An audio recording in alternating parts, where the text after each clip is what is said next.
संयुक्त राष्ट्र की वार्षिक सभा को संबोधित करते हुए ईरान के राष्ट्रपति सैयद इब्राहिम रईसी ने कहा कि ईरान अपने अधिकारों से एक कदम भी पीछे नहीं हटेगा।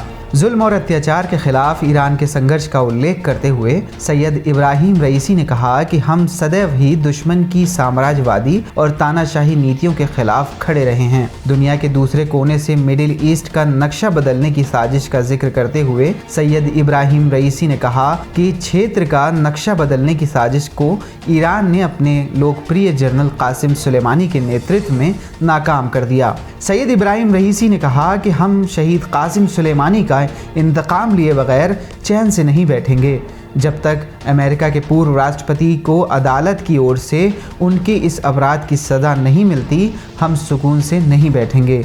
सैयद इब्राहिम रईसी ने कहा कि हम दुनिया भर में इंसाफ, अमन और न्याय चाहते हैं। हम जो अपने लिए पसंद करते हैं, दुनिया भर के लोगों के लिए भी वही चाहते हैं। हमारा मानना है कि इंसाफ और न्याय से एकता और एकजुटता को बढ़ावा मिलता है, जबकि अन्याय और अत्याचार जंग का कारण बनता है। सैयद इब्राहिम रईसी ने अमेरिका पर निशाना साधते हुए कहा कि खुद को अदालत और न्याय का अलमदार बताने वाला वो देश जो दुनिया भर में आतंक और अत्याचार का बाजार गर्म किए हुए है, उन्हें मानवता और इंसाफ से शर्म करना चाहिए।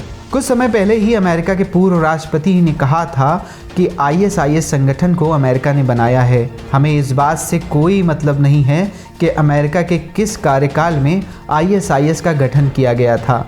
बात यह है कि दुनिया के दूसरे छोर में बसने वाले देश ने लाखों मर्दों, औरतों और बच्चों का खून बहाकर मिडिल ईस्ट का नक्शा बदलने की घिनौनी साजिश रची, जिसे ईरान ने रोका और इस प्रोजेक्ट को मिटा कर दम लिया। आतंकवाद के खिलाफ संघर्ष और ISIS को मिटाने वाला कोई और नहीं बल्कि कासिम सुलेमानी थे, जिनके खून से अमेरिका के पूर्व राष्ट्रपति ट्रंप के हाथ रंगीन हैं, जिनकी हत्या का अपराध अमेरिका के पूर्व राष्ट्रपति ने अपने खाते में लिखवाते हुए इसे मानवता की खिदमत बताया था। अदालत से इंसाफ हो तो इलाके के लोगों को कासिम सुलेमानी की शहादत से जो सदमा और गम मिला है, शायद थोड़ा सा सुकून मिले। अब कासिम सुलेमानी के हत्यारों को अदालत के माध्यम से सज़ा दिलाए जाने तक चैन से नहीं बैठेंगे।